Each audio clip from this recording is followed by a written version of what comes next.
사모님, 잠깐만요. 오늘따라 눈망울이 유독 슬퍼 보이시네요. 제가 다 마음이 아릴 정도로요. 지금 들으신 이 한마디 별거 아닌 것 같으신가요? 드라마에서나 나올 법한 뻔한 대사라고 생각하실 수도 있습니다.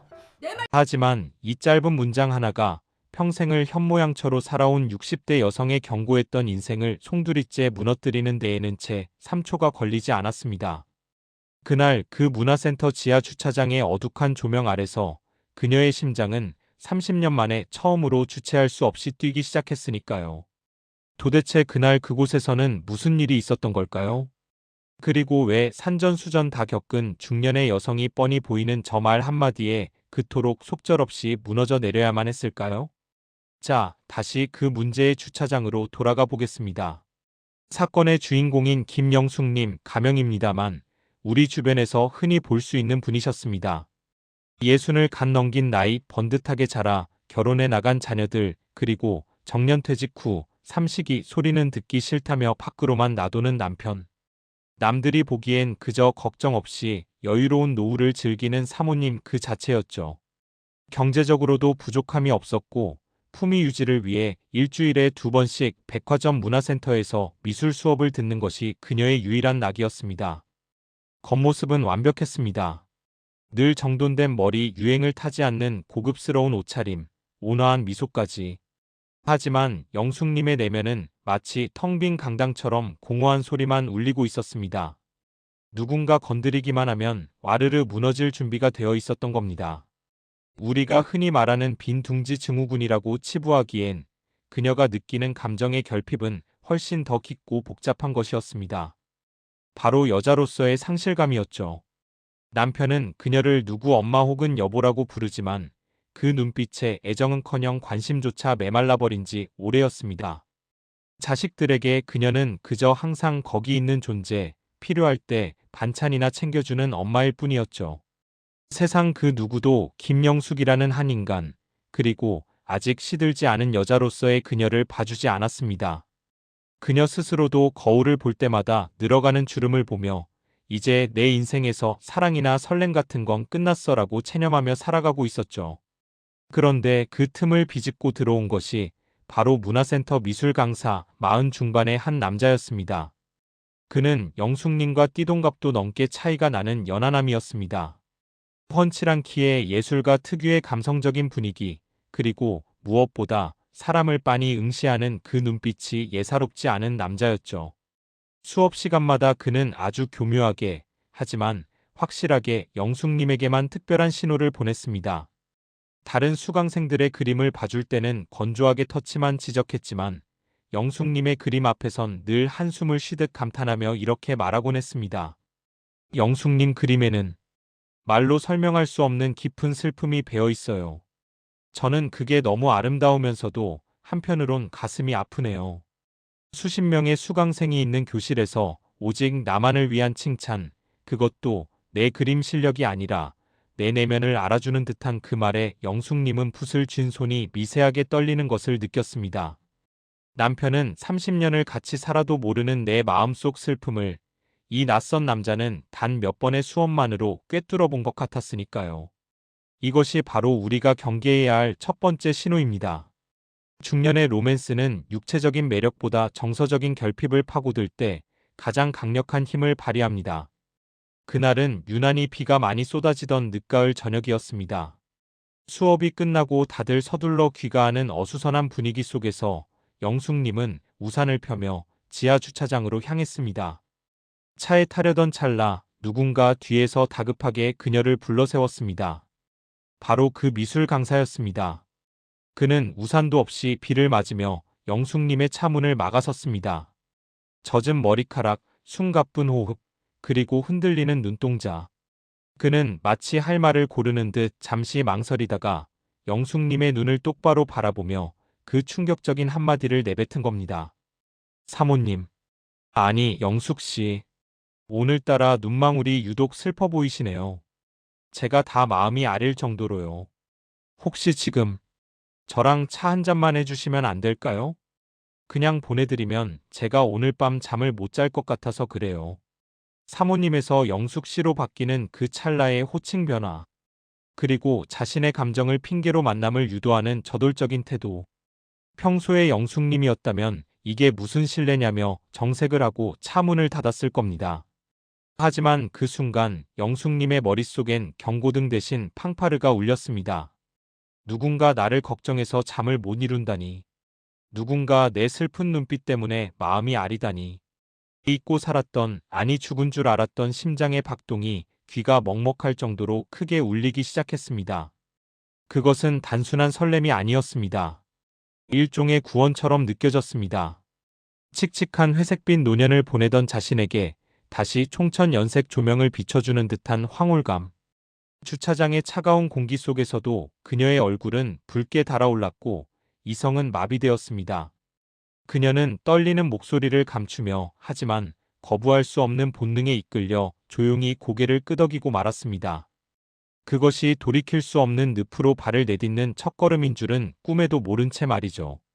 사실 이런 상황, 남의 일처럼 들리시나요?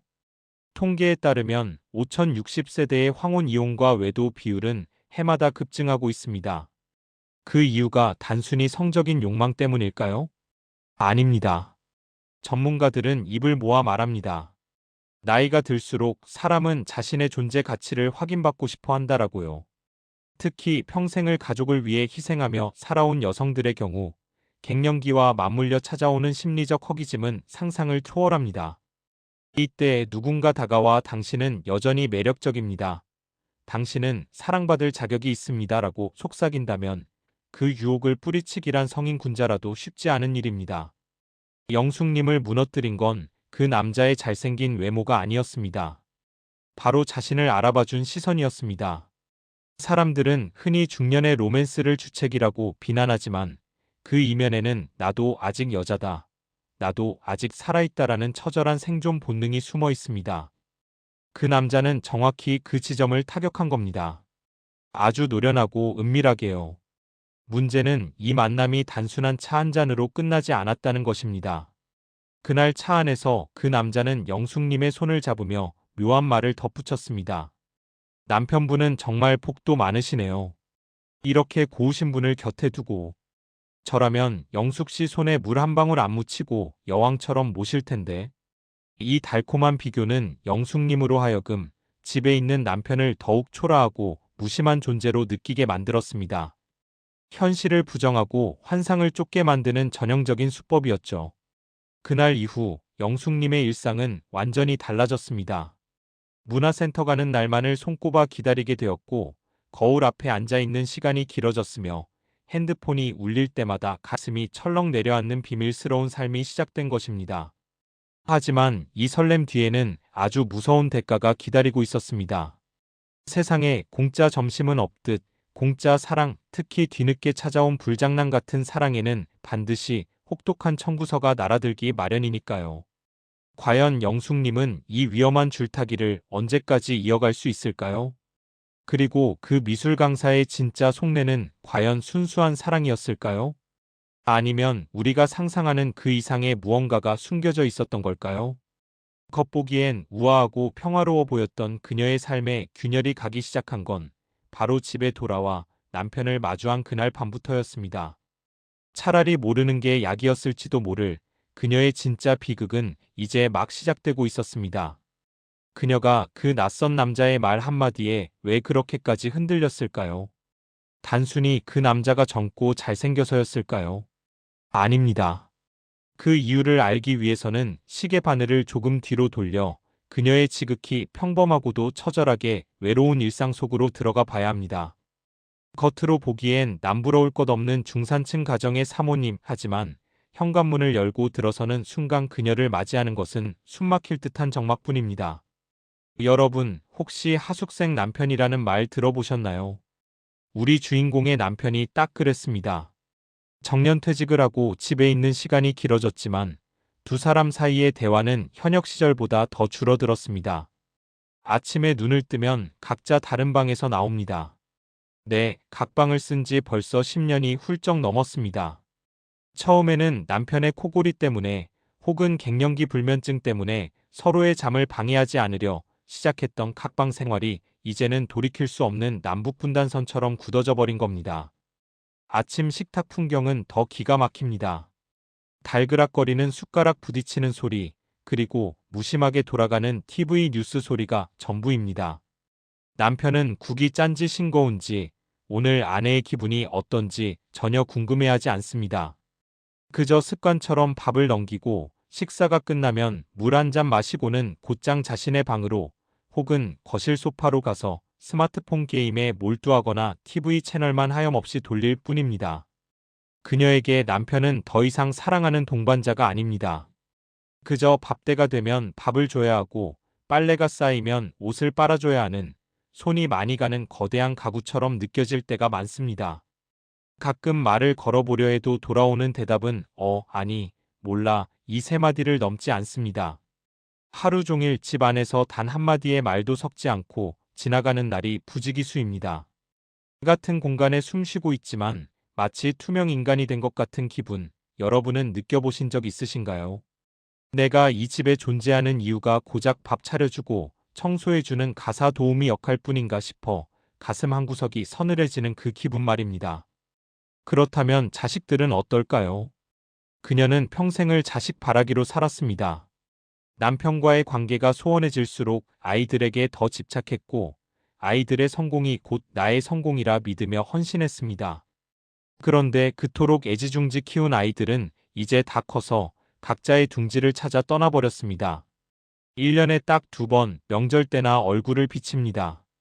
그것도 오면 반갑다고 살갑게 구는 게 아니라 피곤하다며 방에 들어가 잠만 자거나 스마트폰만 들여다봅니다. 밥상을 차려주면 엄마 나 다이어트해, 배 안 고파라며 성의를 무시하기 일쑤고 며느리나 사위 눈치 보느라 편하게 말 한마디 건네기도 어렵습니다. 전화를 걸어도 마찬가지입니다. 수화기 너머로 들려오는 아들, 딸의 목소리는 늘 바쁩니다. 엄마, 나 지금 회의 중이야. 나중에 전화할게. 그 짧고 건조한 통화가 끝나고 나면 텅 빈 거실에 홀로 남겨진 그녀는 멍하니 꺼진 휴대폰 화면만 바라보게 됩니다. 자식들이 떠난 빈방을 청소하다가 책상 위에 먼지 쌓인 옛날 가족 사진을 보며 주저앉아 운 적이 한두 번이 아닙니다. 이것이 바로 심리학에서 말하는 빈 둥지 증후군의 전형적인 모습입니다. 내 인생의 전부였던 자식들은 떠나고 남편과는 정서적 이혼 상태나 다름없는 살.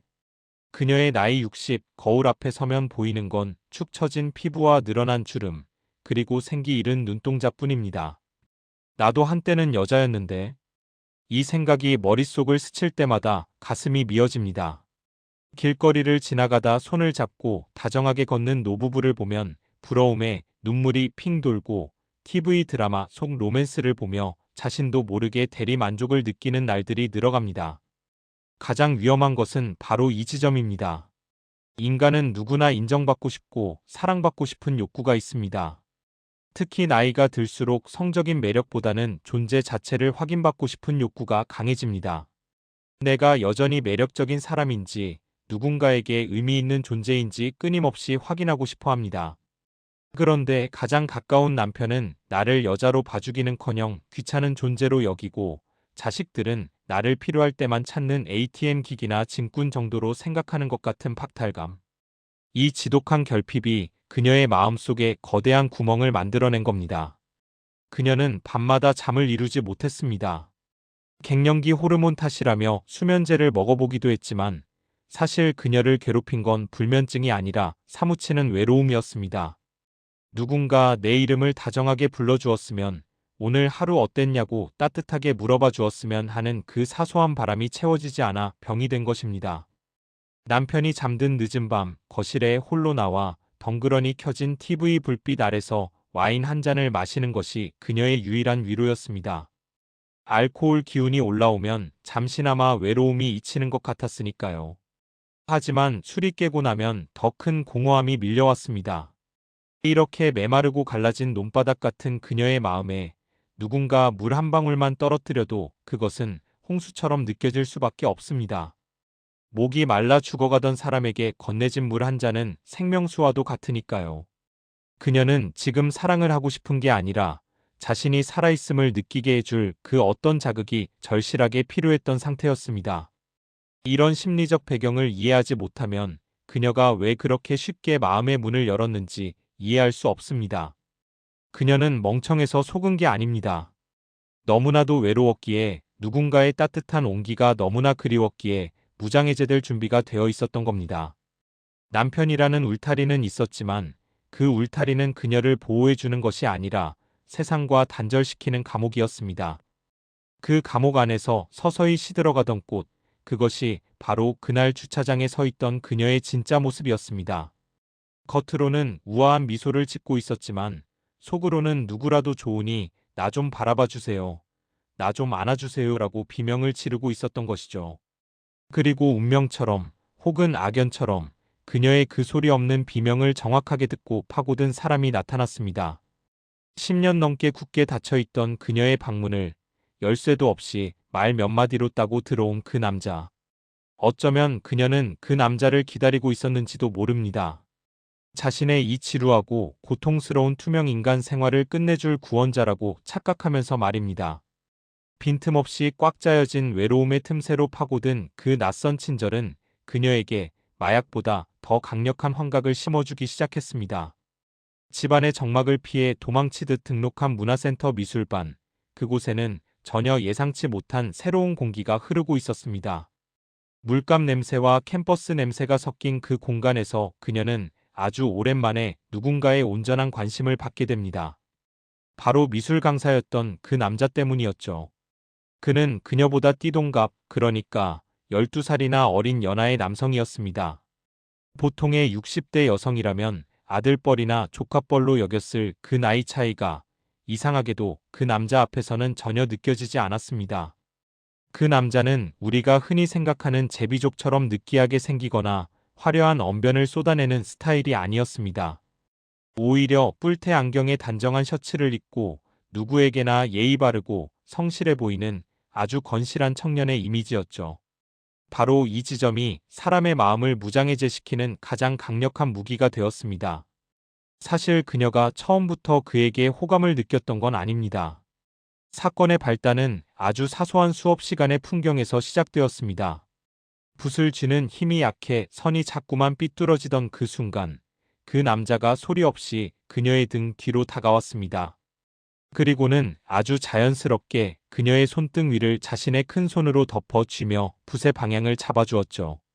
그 짧은 찰나 그녀의 코끝에는 남편에게서 맡았던 퀴퀴한 담배 냄새나 술 냄새가 아닌 은은한 섬유유연제 향기와 비누 냄새가 스쳐 지나갔습니다. 남편과는 손을 잡아본 게 언제인지 기억조차 나지 않는 10년의 세월, 그 메마른 감각 위로 낯선 남자의 따뜻한 체온이 겹쳐지는 순간 그녀의 심장은 쿵하고 내려앉았습니다.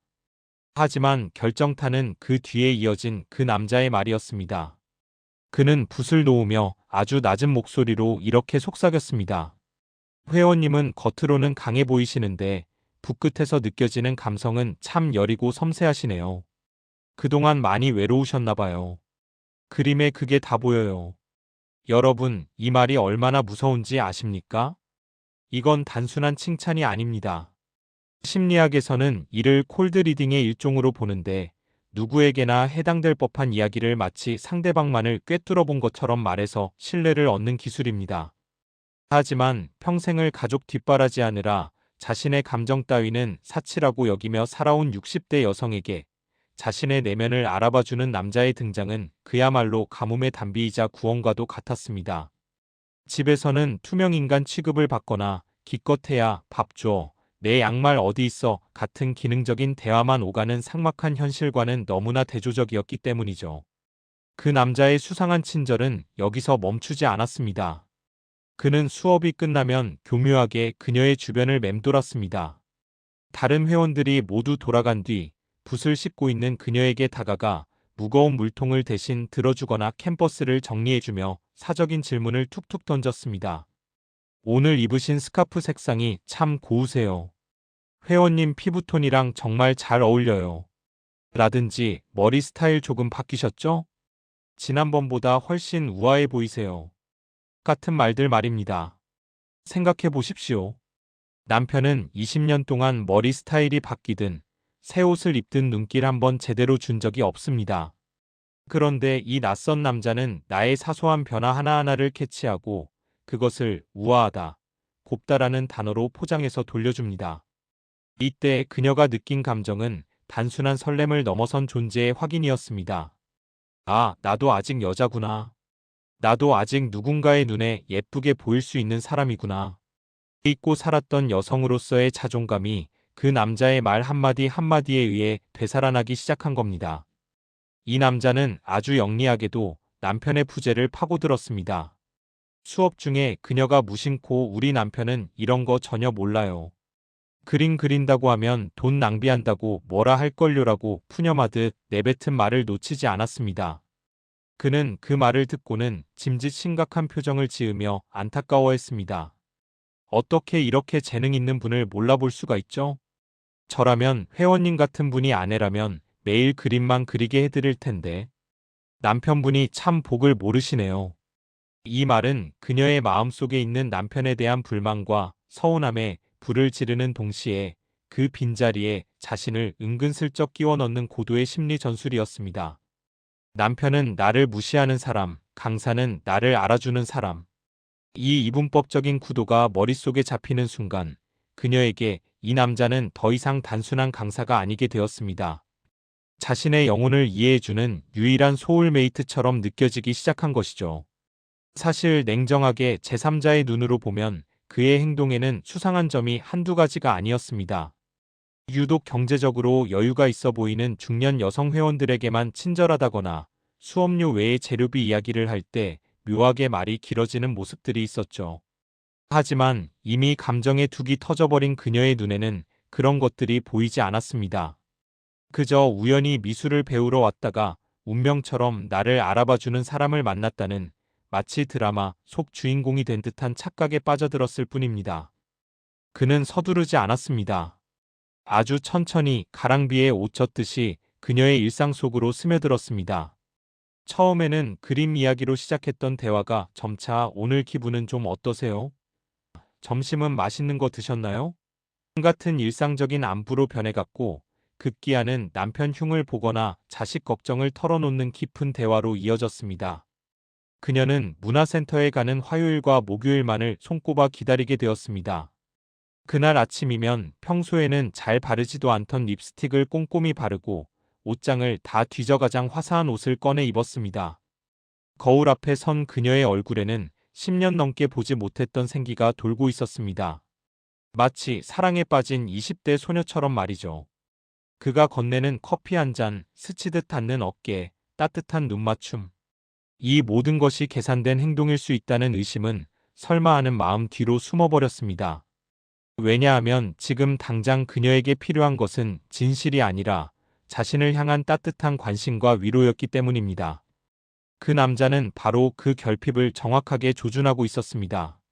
남편과의 관계에서 채워지지 않는 정서적 허기, 자식들이 떠난 뒤 찾아온 공허함, 늙어가는 자신에 대한 초라함. 이 모든 구멍을 메워주는 완벽한 퍼즐 조각처럼 그가 다가왔던 것입니다. 하지만 여러분, 세상에 이유 없는 친절은 없다는 말이 있지 않습니까? 특히나 문화센터라는 공적인 공간에서 강사와 수강생이라는 선을 넘나드는 과도한 친절에는 반드시 숨겨진 목적이 있기 마련입니다. 그녀가 그 남자의 다정함에 완전히 중독되어 그가 없이는 일상이 무료하고 견딜 수 없다고 느끼게 된 바로 그 시점. 그 남자는 지금까지 공들여 쌓아온 신뢰를 바탕으로 진짜 본색을 드러낼 준비를 하고 있었습니다. 미술 수업이 끝나고 모두가 빠져나가는 어수선한 틈을 타 그가 그녀의 손에 무언가를 쥐어주었습니다. 그것은 단순한 미술 재료 목록이 아니었습니다. 그녀의 인생을 송두리째 흔들어 놓을 아주 은밀하고 위험한 제안이 담긴 시작점이었습니다. 그날 수업은 평소와 다를 바 없이 흘러가는 듯 했습니다. 창밖에는 늦가을에 스산한 바람이 불고 있었고 문화센터 미술실 안은 캠퍼스에 칠해지는 유화 물감 냄새와 수강생들의 낮은 말소리로 채워져 있었죠. 붓을 든 그녀의 손길이 멈칫할 때마다 강사는 어김없이 다가와 조언을 건넸습니다. 하지만 이날은 공기가 조금 달랐습니다. 다른 수강생들이 모두 붓을 씻고 앞치마를 정리하며 부산스럽게 나갈 채비를 하던 그 순간 그 남자는 정리하는 척하며 그녀의 곁으로 다가왔습니다. 주변의 소음이 마치 음소거라도 된 것처럼 그녀의 귀에는 오직 그 남자의 발자국 소리만 크게 울렸다고 합니다. 회원님, 오늘따라 색감이 참 깊네요. 그는 무심한 듯 던진 칭찬과 함께 그녀의 붓을 대신 정리해주며 아주 자연스럽게 정말 눈 깜짝할 사이에 그녀의 손바닥 안으로 무언가를 쥐어주었습니다. 꼬깃꼬깃 접힌 작은 쪽지였습니다. 그리고는 입모양으로만 짧게 속삭였죠. 이거 비밀이에요. 그 순간 그녀의 심장은 마치 20대 시절 첫사랑을 만났을 때처럼 쿵 내려앉았습니다. 비밀이라니. 결혼 생활 30년 동안 남편과는 공유할 비밀도 숨길 비밀도 없이 그저 투명하고 건조하게 살아왔던 그녀에게 비밀이라는 단어는 금단의 열매이자 거부할 수 없는 달콤한 독약과도 같았습니다. 그녀는 화장실로 도망치듯 달려가 떨리는 손으로 쪽지를 펼쳤습니다. 그 안에는 정갈한 글씨체로 이렇게 적혀 있었습니다. 오늘 그리신 그림 속 여자가 꼭 회원님을 닮아 보였어요. 어딘가 슬프지만 누구보다 아름다운 눈빛을 가진 여자요. 수업 시간이 아닌 밖에서 회원님의 진짜 이야기를 듣고 싶습니다. 부담 갖지 마시고 연락 주세요. 단순한 데이트 신청이 아니었습니다. 이 쪽지가 그토록 치명적이었던 이유는 바로 그녀의 존재 자체를 알아봐 주었기 때문입니다. 집에서는 그저 밥 차려주는 엄마, 잔소리하는 아내, 혹은 투명 인간 취급을 받던 그녀를 이 남자는 아름다운 눈빛을 가진 여자로 호명해 준 것입니다. 나이 60이 다 되어서 여자로 보인다는 말, 내 진짜 이야기를 듣고 싶다는 말은 그녀의 텅 빈 가슴을 정확히 관통했습니다. 주차장에 세워둔 차 안에 앉아서 그녀는 한참 동안 시동도 걸지 못한 채 그 쪽지를 보고 또 보았습니다. 머릿속에서는 격렬한 사이렌이 울렸습니다. 이러면 안 돼. 내가 지금 무슨 짓을 하려는 거야? 집에 가면 남편이 기다릴 텐데. 며칠 뒤면 며느리 생일인데. 그녀의 이성은 끊임없이 경고 신호를 보냈지만 그녀의 감정은 이미 통제 불능 상태였습니다. 죄책감이 밀려왔지만 아이러니하게도 그 죄책감이 클수록 해방감 또한 비례해서 커져갔습니다. 평생을 가족을 위해 희생하며 착한 여자, 현모양처라는 틀 안에 자신을 가두고 살았던 그녀에게 이 비밀스러운 쪽지는 감옥문을 여는 열쇠처럼 느껴졌을 겁니다. 내가 평생 헌신했는데 커피 한 잔 마시는 게 무슨 큰 죄라고? 남편은 나한테 따뜻한 말 한마디 안 해주는데 나를 알아주는 사람과 대화 좀 하는 게 어때서? 그녀는 스스로에게 끊임없이 면죄부를 부여하기 시작했습니다. 이 위험한 합리화야말로 중년의 로맨스가 불륜으로 넘어가는 가장 결정적인 심리적 기제입니다. 그녀는 백미러 속에 비친 자신의 얼굴을 들여다보았습니다. 주름진 눈과 푸석해진 피부. 하지만 묘하게도 볼은 발그레하게 상기되어 있었고 눈동자는 생기가 돌고 있었습니다.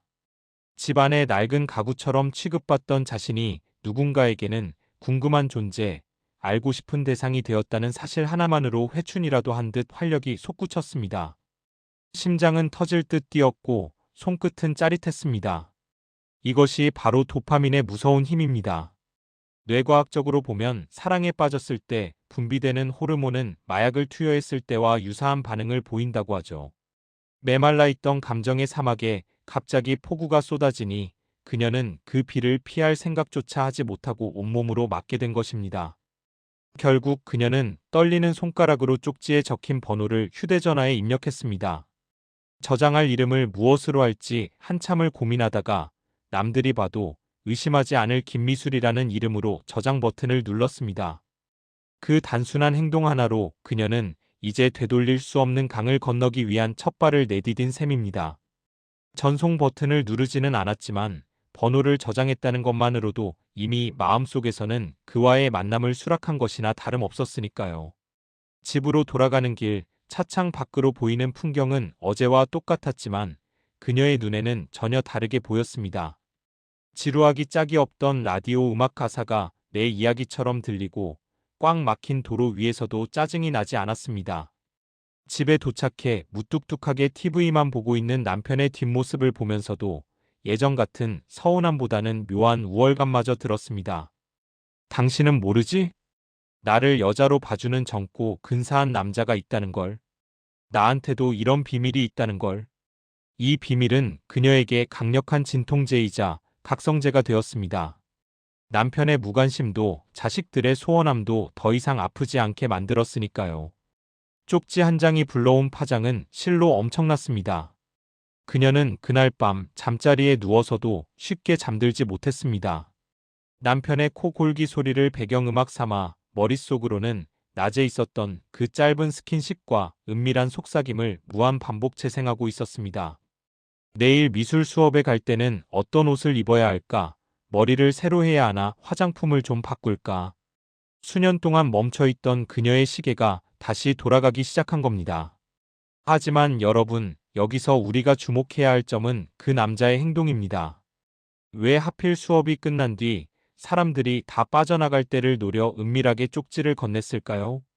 그리고 왜 쪽지의 내용이 외모에 대한 칭찬이 아닌 내면의 슬픔을 건드리는 내용이었을까요? 이것은 철저하게 계산된 심리 전술입니다. 공개적으로 호감을 표시하면 거절당할 확률이 높고 주변의 시선을 의식하게 만들지만 비밀을 공유하자고 제안하면 상대방을 공범으로 만들 수 있습니다. 비밀은 두 사람을 끈끈하게 묶어주는 가장 강력한 접착제이기 때문입니다. 게다가 중년 여성들이 가장 결핍을 느끼는 정서적 공허함을 정확히 타격함으로써 그녀가 이 관계를 거부할 수 없도록 만든 것입니다. 그녀는 자신이 특별한 로맨스의 주인공이 되었다고 믿고 싶었겠지만 냉정하게 말해 그녀는 능숙한 사냥꾼이 쳐놓은 거미줄에 걸려든 나비와 다를 바 없었습니다. 쪽지를 건네받고 느꼈던 그 해방감은 사실 추락을 위한 날갯짓에 불과했던 것이죠. 하지만 이미 감정의 소용돌이에 휘말린 그녀에게 이런 이성적인 판단은 불가능했습니다. 그녀의 머릿속엔 오직 그 남자가 보낸 신호에 어떻게 응답할까, 이 설레는 감정을 어떻게 더 이어갈까 하는 생각뿐이었습니다. 그렇게 그녀의 일상은 겉보기엔 평온했지만 수면 아래서는 걷잡을 수 없는 파도가 일렁이기 시작했습니다. 10년 넘게 굳게 닫혀있던 마음의 빗장이 종이 한 장에 너무나도 허무하게 풀려버린 것입니다. 그 쪽지 한 장이 불러온 파장은 실로 엄청났습니다. 마치 잔잔하던 호수에 거대한 바위가 떨어진 것처럼 그녀의 일상은 송두리째 흔들리기 시작했죠. 집에 돌아온 그녀는 식탁 위에 놓인 그 쪽지를 보고 또 봤습니다. 비밀이라니, 우리 둘만의 비밀이라니. 심장이 쿵쾅거려 견딜 수가 없었습니다. 남편과 자식들 뒷바라지에 치여 있고 살았던 여자라는 자아가 꿈틀거리기 시작한 순간이었습니다.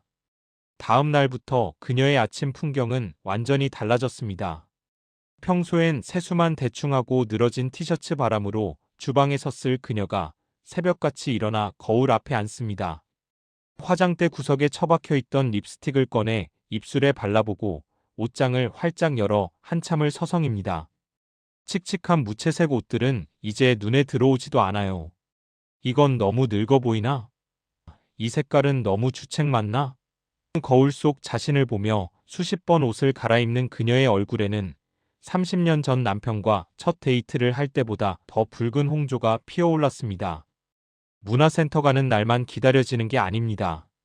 그 강사와의 만남은 이제 수업 시간을 넘어섰습니다. 사모님, 수업 끝나고 제가 맛있는 커피 한 잔 대접해도 될까요? 저번에 그림 칭찬해 주신 거 너무 감사해서요. 그렇게 시작된 카페에서의 만남. 띠동갑도 넘는 새파랗게 젊은 남자가 그녀의 눈을 빤히 바라보며 이야기를 들어줍니다. 남편은 밥 줘, 자라, 불 꺼라 말고는 쳐다보지도 않는데 이 남자는 다릅니다. 어쩜 사모님은 생각하시는 게 이렇게 소녀 같으세요? 손이 참 고우시네요. 고생 안 하고 사신 줄 알았는데 그런 아픔이 있으셨구나. 그의 말 한마디 한마디는 말라버린 그녀의 가슴에 단비처럼 스며들었습니다.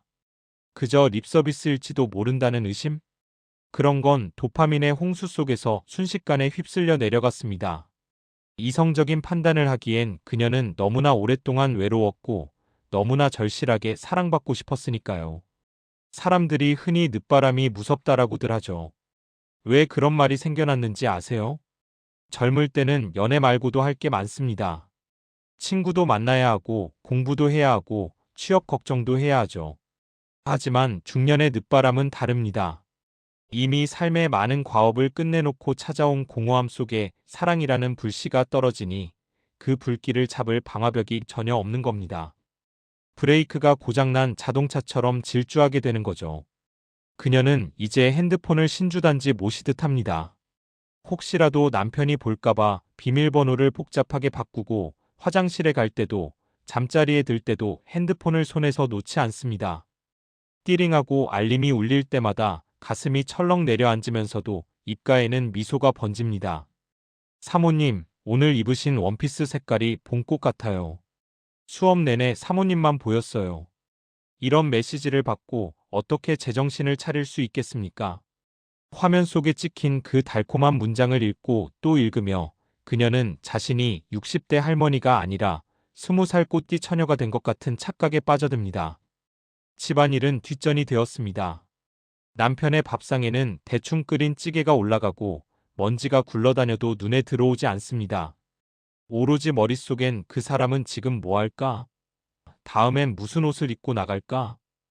그 사람이 좋아하는 향수가 뭐였지? 하는 생각뿐입니다. 백화점 화장품 코너를 기웃거리며 비싼 에센스를 사고 젊은 애들이나 입을 법한 화사한 스카프를 목에 두릅니다. 카드 명세서가 날아오면 가슴이 뜨끔하지만 나도 이 정도 누릴 자격 있어. 평생 가족 위해 희생했잖아라며 스스로를 합리화합니다. 보상 심리가 작동하는 겁니다. 이 위험한 일탈이 그녀에겐 지난 세월에 대한 정당한 보상처럼 느껴지기 시작한 거죠. 가장 심각한 변화는 현실 감각의 마비입니다. 12살 아니 거의 아들벌 되는 남자가 자신에게 호감을 보이는 상황을 기적 같은 로맨스로 포장해버립니다. 거울을 보며 아직 나 죽지 않았어. 내 매력이 통하는 거야 라고 생각하며 자존감이 하늘을 찌릅니다. 주변 친구들이 요즘 얼굴 폈네? 좋은 일 있어? 라고 물으면 묘한 우월감마저 느낍니다. 너희들은 늙고 지루한 남편이랑 살지?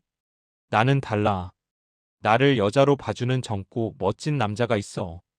비록 말은 못하지만 그녀의 눈빛은 이미 현실 세계를 떠나 구름 위를 걷고 있었습니다. 남편이 가끔 요즘 어디 자꾸 나다녀? 라고 퉁명스럽게 물어도 예전처럼 위축되거나 화내지 않습니다. 오히려 속으로 비웃죠. 당신은 몰라. 당신이 무시하던 내가 밖에서 얼마나 인기 있는지. 남편에 대한 죄책감보다는 자신을 방치했던 남편에 대한 원망이 내가 바람피우는 건 당연해라는 면죄부가 되어버립니다. 그 남자와의 만남은 갈수록 대범해졌습니다. 처음엔 카페였지만 이젠 그의 차를 타고 교회로 드라이브를 나갑니다. 차 안에서 흐르는 감미로운 음악, 운전대를 잡은 그의 탄탄한 팔뚝, 은근슬쩍 그녀의 손등을 스치는 스킨십? 그럴 때마다 그녀의 이성은 마비되고 감정의 파도만이 거세게 일렁입니다. 그가 누나라고 불러도 돼요? 라고 물었을 때 그녀는 세상 모든 것을 다 가진 것 같았습니다. 어머니, 사모님이라는 딱딱한 호칭을 벗어던지고 누나라는 여자로서의 정체성을 부여받은 그 순간 그녀는 이 관계가 영원히 지속되기를, 이 달콤한 꿈에서 영영 깨지 않기를 간절히 바랐습니다. 하지만 우리는 알고 있습니다. 도파민이라는 호르몬은 유통기한이 있다는 것을요. 그리고 중독은 내성이 생겨서 더 강한 자극을 원하게 된다는 것을요. 그녀는 지금 자신이 벼랑 끝을 향해 달려가고 있다는 사실을 까맣게 모른 채 엑셀을 있는 힘껏 밟고 있습니다. 사랑이라는 이름으로 포장된 이 위험한 놀이가 그녀의 판단력을 흐리게 하고 눈과 귀를 멀게 만들었습니다. 남자가 건네는 칭찬 뒤에 숨겨진 묘한 뉘앙스를, 아주 미세하게 달라지는 그의 눈빛을 사랑에 눈먼 그녀는 전혀 감지하지 못하고 있었던 겁니다. 그녀의 세상은 온통 핑크빛이었지만 그 핑크빛 안개 너머에는 차가운 현실의 칼날이 그녀를 기다리고 있었습니다. 이미 그녀는 돌아올 수 없는 강을 건너기 시작했고 그 강의 끝이 어디인지 확인하려 들지 않았습니다. 그저 지금 이 순간의 떨림, 다시 찾은 젊음의 환희에 취해 비틀거릴 뿐이었죠. 사람은 참 간사합니다. 20대의 풋사랑처럼 설레고 세상 모든 게 핑크빛으로 보이기 시작하면 그동안 살아오면서 쌓아온 연륜이나 이성은 안개처럼 흐릿해지기 마련이죠. 그녀에게도 딱 그런 순간이 찾아왔습니다. 하루 종일 그 사람 연락만 기다리고 거울 앞에서 옷을 12번도 더 갈아입으며 행복해하는 자신의 모습, 마치 잃어버린 청춘을 보상받는 기분이었을 겁니다.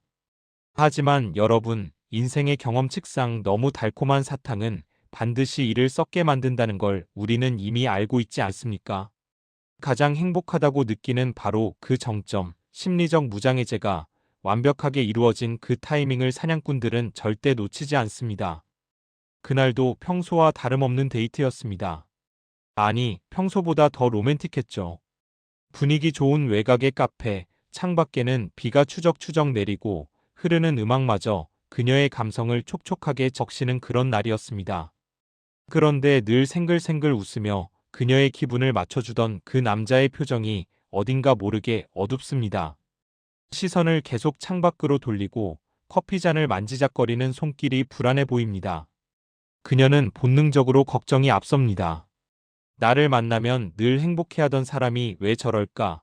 혹시 내가 오늘 입고 온 옷이 별로인가? 아니면 무슨 큰일이 생긴 건가? 여자의 마음은 복잡해지죠. 조심스럽게 묻습니다. 선생님, 오늘 무슨 안 좋은 일 있어요? 라고요. 바로 이 순간이 낚싯바늘을 던지는 찰나입니다. 그는 바로 대답하지 않습니다. 깊은 한숨을 푹 내쉬며 고개를 저을 뿐이죠. 아니에요. 사모님이 신경 쓰실 일 아닙니다. 제가 알아서 해결해야죠. 이 말이 얼마나 무서운지 아세요? 신경 쓰지 말라는 말은 제발 신경 써서 물어봐 달라는 가장 강력한 신호입니다. 게다가 사모님이라는 호칭 뒤에 숨은 거리감, 그리고 제가 알아서 하겠다는 말 속의 나약함. 이 이중적인 태도는 모성애를 자극합니다. 집에서는 투명인간 취급받던 그녀가 여기서는 이 젊고 재능 있는 남자의 유일한 안식처가 될 수 있다는 착각을 불러일으키는 거죠. 결국 그녀는 재차 묻게 됩니다. 우리 사이에 비밀이 어디 있어요? 말해봐요. 내가 도울 수 있는 일이면 도울게요. 그제야 남자는 뜸을 들이며 무겁게 입을 엽니다. 사실은 하며 꺼낸 이야기는 아주 구체적이고도 안타까운 사연입니다. 이번에 정말 어렵게 잡은 갤러리 전시 기회가 있는데 갑자기 대관료 보증금이 올랐다거나 작업실 월세가 밀려 쫓겨날 위기라거나 혹은 지인에게 사기를 당해 급한 불을 꺼야 한다는 시기죠. 액수도 기가 막힙니다. 그녀가 감당 못할 수준의 수억 원이 아닙니다. 딱 비상금이나 적금을 깨면 해결해 줄 수 있을 법한 1,000만 원에서 3,000만 원 사이. 그녀의 경제력을 이미 파악하고 있다는 뜻입니다. 그는 덧붙입니다. 정말 죽고 싶을 만큼 힘들지만 사모님께 손 벌리는 건 죽기보다 싫다고. 남자의 자존심이라며 눈시울을 붉히기까지 합니다. 이 연기가 어찌나 완벽한지 그녀는 오히려 미안함을 느낍니다. 내가 사랑하는 사람이 이렇게 힘든데 내가 너무 눈치가 없었구나. 이 사람이 오죽하면 나한테 이런 내색을 했을까 싶어 가슴이 미어집니다. 여기서 냉정하게 판단해야 하는데 이미 그녀의 뇌는 도파민에 절여져 정상적인 사고가 불가능합니다. 남편은 돈 1,000만 원 달라고 하면 어디다 쓸 거냐고 따지고 들 테지만 이 남자는 다릅니다. 이 돈만 해결해주면 그가 다시 그 환한 미소로 나를 봐줄 것 같거든요. 내 능력이, 내 존재가 그에게 구원이 될 수 있다는 사실에 묘한 우월감까지 느낍니다. 결국 그녀는 핸드백 속 지갑을 만지작거리며 생각합니다. 그래, 자식들 다 키웠고 남편 뒷바라지하느라 내 거 하나 못 사고 모은 돈인데 내가 사랑하는 사람을 위해 이 정도도 못 쓸까? 그녀는 떨리는 목소리로 말합니다. 계좌번호 줘봐요. 내가 융통해 줄게요. 그 순간 남자의 눈빛이 미세하게 흔들립니다. 거절하는 척 사모님 이러시면 안 돼요. 제가 어떻게 갚으라고. 하며 물러서는 척하지만 그의 손은 이미 스마트폰 은행 앱을 켜고 있을지도 모릅니다. 그녀는 오히려 그를 달랩니다. 빌려주는 거야. 나중에 성공해서 갚아요. 우리 사이에 돈 문제로 껄끄러워지지 말자고. 그렇게 송금 버튼을 누르는 순간 그녀는 일종의 해방감을 맛봅니다. 돈으로 그의 곤란함을 해결해줬다는 안도감, 그리고 이제 우리는 단순한 강사와 수강생이 아니라 서로의 치부와 어려움을 공유한 때려야 뗄 수 없는 깊은 관계가 되었다는 확신. 그 3천만 원은 단순한 돈이 아니었습니다. 그녀에게는 그와의 사랑을 영원히 지속시켜줄 보험료이자 자신의 가치를 증명하는 수단이었던 셈이죠. 돈이 입금되자마자 남자의 표정은 마법처럼 밝아집니다. 내 인생의 구세주라느니, 평생 은인으로 모시겠다느니, 사모님 없었으면 저는 정말 나쁜 마음 먹었을지도 모른다는 등 감동적인 멘트를 쏟아냅니다. 그리고는 평소보다 더 적극적인 스킨십과 애정 표현이 이어지죠. 그녀는 생각합니다. 역시 내가 잘한 선택이었어. 돈이 아깝지 않아. 이 사람 웃는 모습만 봐도 배가 불러. 하지만 여러분, 이때부터가 진짜 지옥의 시작입니다. 한 번 열린 지갑은 다시 닫히기가 무척 어렵습니다. 사람은 참 묘해서 내가 돈을 쓴 대상에게 더 큰 애착을 갖게 됩니다. 심리학에서는 이를 매몰 비용 오류라고도 설명할 수 있겠죠. 이미 들어간 돈과 정성이 아까워서라도 그 관계를 놓지 못하게 되는 겁니다. 처음에는 급한 불만 끄면 된다더니 며칠 뒤에는 재료비가 부족하다, 차가 고장났다, 어머니 병원비가 필요하다. 요구는 점점 잦아지고 대담해집니다. 처음엔 고마워 어쩔 줄 몰라 하던 태도도 서서히 변합니다. 나중에는 돈을 주지 않으면 토라지거나 연락이 뜸해지거나 은근히 그녀를 죄인 취급하며 가스라이팅을 시작하죠. 사모님이 저를 믿지 못하시는군요. 사랑한다면서 이 정도도 못해주시나요? 라며 사랑을 인질로 잡고 흔듭니다. 그녀는 불안합니다. 돈을 안 주면 그가 떠날까봐, 다시 그 차디찬 빈 둥지의 외로움 속으로 돌아가야 할까봐 공포에 질립니다. 그래서 무리해서라도 돈을 마련합니다. 남편 몰래 보험을 해약하고 딸 결혼 자금으로 모아둔 통장에 손을 대고 심지어는 카드 대출까지 알아봅니다. 머리로는 이게 아니라는 걸 알면서도 가슴은 이미 그가 파놓은 늪에 깊이 빠져버려 허우적거릴수록 더 깊이 가라앉고 맙니다. 주변에서 보면 미친 짓이지만 당사자 눈에는 그게 희생이고 사랑으로 보입니다. 그는 계속해서 달콤한 미래를 약속합니다.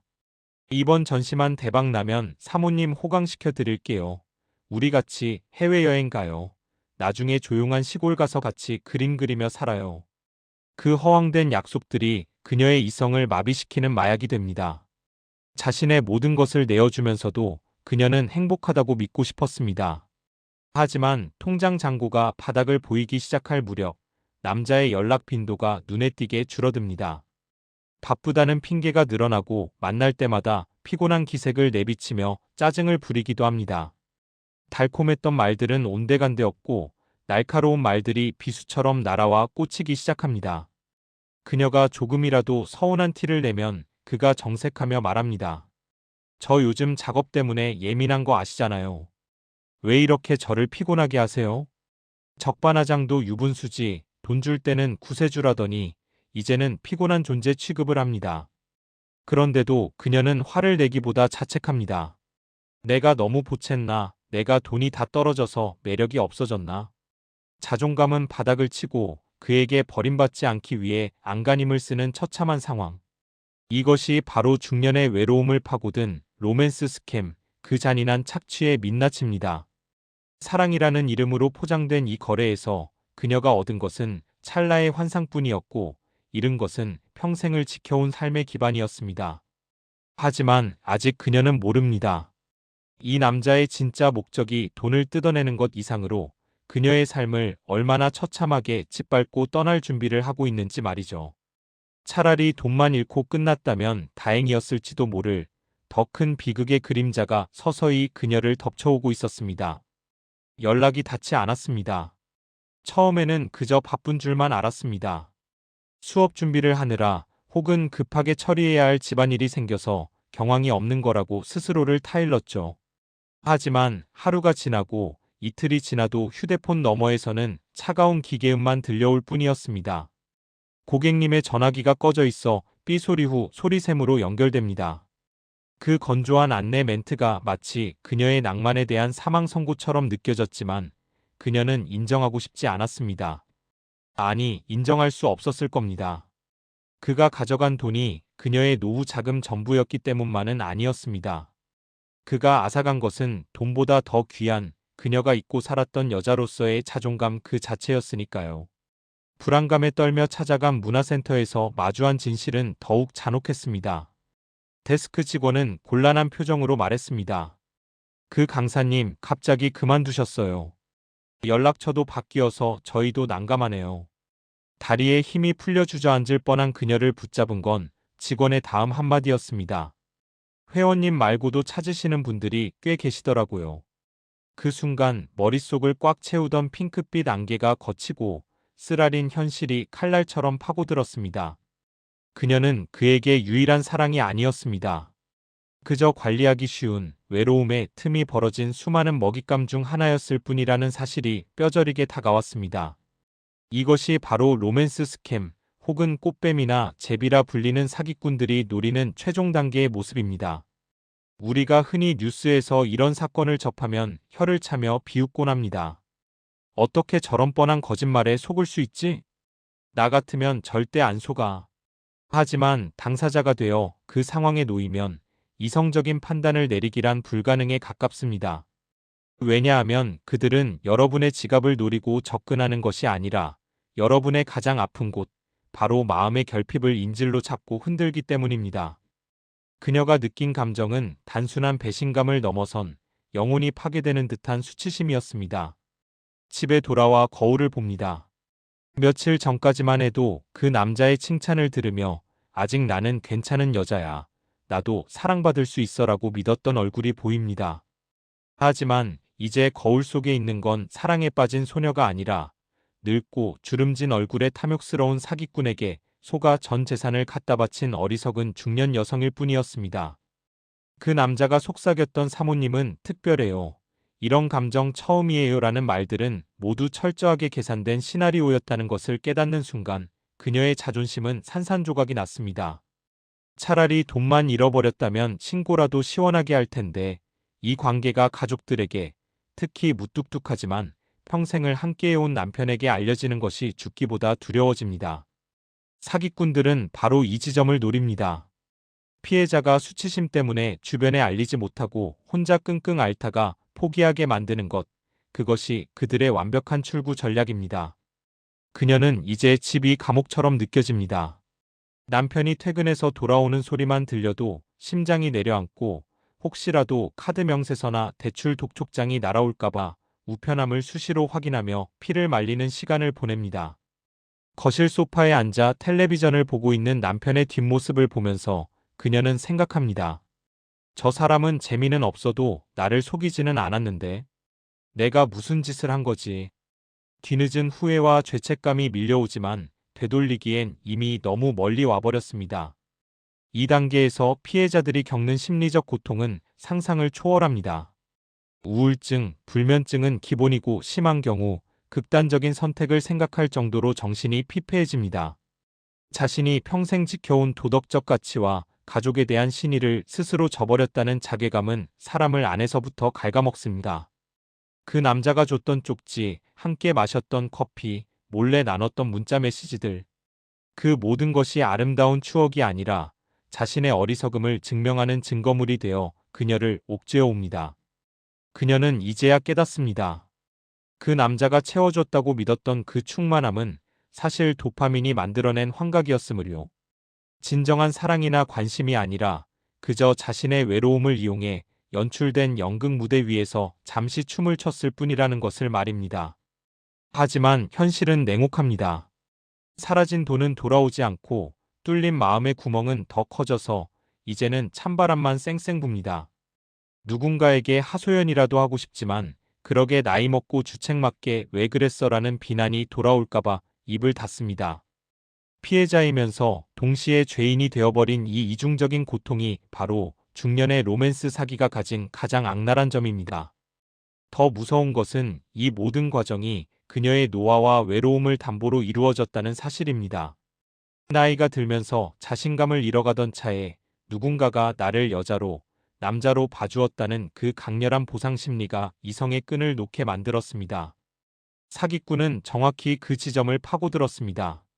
당신은 아직 매력적이다라는 마법의 주문으로 눈과 귀를 가린 뒤 가장 소중한 것들을 빼내갔습니다. 이제 그녀에게 남은 건 텅 빈 통장 잔고와 사람을 다시는 믿을 수 없게 되어버린 갈갈이 찢긴 마음뿐입니다.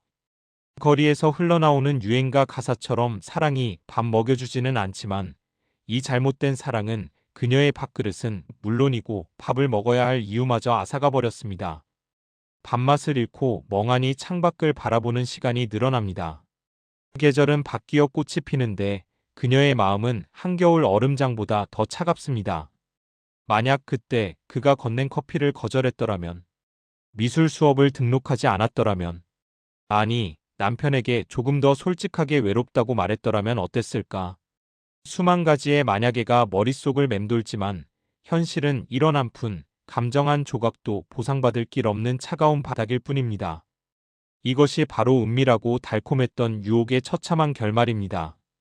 가슴이 덜컥 내려앉고 손발이 차가워지는 그 순간 여러분은 아마 스스로를 맹렬하게 비난하고 계실지도 모릅니다. 내가 미쳤지, 내가 나이를 헛먹었지, 어떻게 저런 뻔한 거짓말에 속아 넘어갈 수 있었을까 하고 말이죠. 거울 속에 비친 내 모습이 한없이 초라하고 그동안 쌓아올린 인생이 송두리째 부정당하는 것 같은 참담한 심정 충분히 이해합니다. 하지만 여러분, 잠시만 그 날카로운 자책의 칼날을 거두고 제 이야기를 들어주세요. 지금 여러분이 느끼는 그 뼈아픈 고통과 수치심은 여러분이 어리석어서가 아닙니다. 단지 너무나도 오랫동안 사람의 온기가 그리웠기 때문입니다. 우리는 나이가 들면 지혜로워진다고 생각하지만 사실 감정의 영역, 특히 외로움이라는 놈 앞에서는 10살 어린아이보다 더 취약해지기 쉽습니다. 평생 가족을 위해 헌신하느라 정작 나 자신을 돌볼 틈이 없었던 우리 세대에게 누군가 다가와 그동안 수고했다. 당신은 여전히 여자다. 혹은 당신은 여전히 매력적인 남자다라고 속삭여줄 때 그 달콤한 유혹을 단칼에 거절할 수 있는 사람이 과연 몇이나 될까요?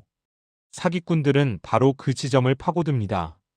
그들은 여러분의 돈을 노리기 이전에 여러분의 텅 빈 가슴, 그 채워지지 않는 결핍을 먼저 사냥한 것입니다. 그러니 부디 피해자인 여러분 자신을 죄인 취급하지는 마십시오. 외로움은 죄가 아닙니다. 사랑받고 싶은 마음은 인간의 가장 본능적인 욕구니까요. 하지만 여기서 우리는 냉정하게 현실을 직시해야 합니다. 왜 하필 나였을까요? 그리고 진짜 나이 들어서도 이성에게 건강하게 인기 있는 사람들은 이런 덫에 걸리지 않는 걸까요? 그 결정적인 차이는 바로 자존감의 독립에 있습니다. 앞서 보았던 우리의 주인공처럼 남편과의 불화나 자식들의 부재로 인한 공허함을 외부의 누군가가 채워주길 바라는 순간 우리는 먹잇감이 됩니다. 내가 나 스스로를 사랑하지 못하고 나의 가치를 타인의 인정에서 찾으려 할 때 우리의 영혼에서는 피냄새가 나고 상어떼가 몰려들기 마련입니다. 그렇다면 이 지독한 외로움의 늪에서 빠져나와 사기나 불륜 같은 파국이 아닌 진짜 빛나는 인생 이막을 살아가려면 도대체 어떻게 해야 할까요? 지금부터 말씀드리는 3가지 솔루션을 뼛속 깊이 새기셔야 합니다. 이것은 단순히 사기를 당하지 않는 법을 넘어 죽어가는 여러분의 자존감을 다시 살려내는 심폐소생술과도 같습니다. 첫 번째, 감정의 리모컨을 절대 남에게 쥐어주지 마십시오.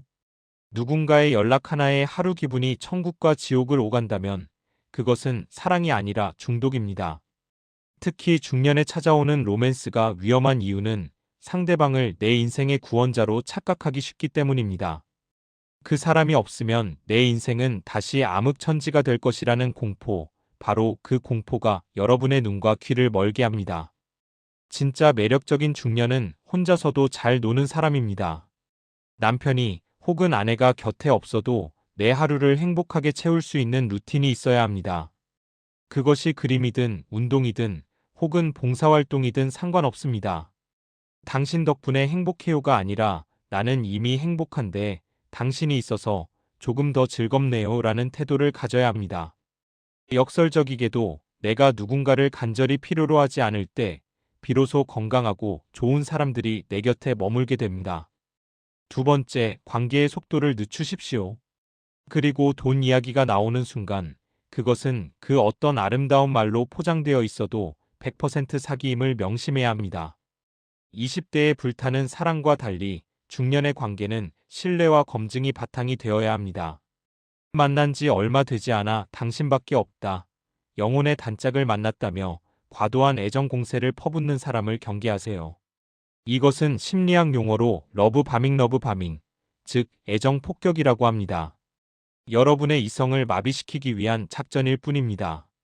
특히 내가 지금 급한데 이번만 도와주면 너한테만 알려주는 좋은 투자처가 있는데 라는 말이 나오는 순간 그동안 쌓았던 모든 추억과 감정을 쓰레기통에 쳐넣으셔도 좋습니다.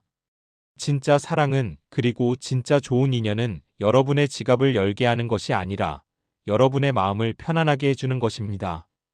상대방이 나의 경제력이나 배경에 관심을 보인다면 단호하게 선을 그으십시오. 그 선을 넘으려는 자가 바로 범인입니다. 마지막 세 번째, 그리고 가장 중요한 것은 나 자신과의 연애를 다시 시작하는 것입니다. 너무 뻔한 말 같으신가요? 하지만 이것만큼 강력한 백신은 없습니다. 지금 거울을 한번 보세요. 누군가의 아내, 누군가의 엄마, 누군가의 남편으로 사느라 정작 나라는 사람은 어디론가 사라져버리지 않았나요? 내가 무엇을 먹을 때 가장 행복한지, 어떤 음악을 들을 때 가슴이 뛰는지, 어떤 옷을 입었을 때 내 모습이 마음에 드는지 스스로에게 질문을 던져본 지가 언제입니까? 타인에게 사랑받기 위해 쏟았던 그 엄청난 에너지와 정성을 이제는 오로지 여러분 자신에게 쏟아부으세요. 비싼 옷을 사 입으라는 게 아닙니다. 내 몸을 위해 건강한 음식을 차려주고, 내 마음을 위해 좋은 책을 읽어주고, 내 기분을 위해 산책을 선물하세요. 내가 나를 귀하게 대접할 때 남들도 나를 함부로 대하지 못합니다. 이것이 바로 나이 들어서도 이성에게, 아니 세상 모든 사람에게 인기 있는 사람들의 은밀한 공통점이자 비결입니다. 그들에게는 범접할 수 없는 품위와 아우라가 있습니다. 그 품위는 타인이 만들어주는 것이 아니라 스스로 쌓아 올린 자존감에서 뿜어져 나오는 빛입니다. 여러분, 인생은 60부터라는 말이 있죠. 이 말은 단순히 오래 산다는 뜻이 아닙니다. 이제야말로 누구의 눈치도 보지 않고 온전히 나로서 살아갈 수 있는 진짜 황금기가 시작되었다는 뜻입니다. 지난 실수를 뼈저리게 후회하고 계신가요? 그 아픔을 걸음 삼으세요. 비싼 수업료를 치렀다고 생각하십시오. 그리고 이제는 그 누구도 아닌 여러분 자신을 위해 사십시오. 외로움이 찾아올 때마다 누군가를 찾아 두리번거리는 대신 내 내면의 목소리에 귀를 기울여 보세요. 그곳에 진정한 답이 있습니다. 어쩌면 지금 이 순간이 여러분의 인생에서 가장 중요한 터닝포인트일지도 모릅니다. 껍데기뿐인 가짜 사랑에 속아 울고 계실지, 아니면 단단한 자존감으로 무장한 진짜 어른으로 거듭나실지 선택은 여러분의 몫입니다. 하지만 저는 믿습니다. 여기까지 오신 여러분은 이미 충분히 강하고 아름답고 사랑받을 자격이 있는 분들이라는 것을요. 부디 잊지 마세요. 세상에서 가장 가치 있는 투자는 바로 자신에 대한 투자이며, 여러분을 끝까지 배신하지 않을 유일한 연인은 바로 거울 속에 있는 여러분 자신입니다. 오늘 밤은 뜬 눈으로 밤을 지새우는 대신 따뜻한 차 한 잔과 함께 스스로를 토닥여주는 시간을 가져보시길 바랍니다. 당신은 혼자여도 충분히 빛나는 사람입니다.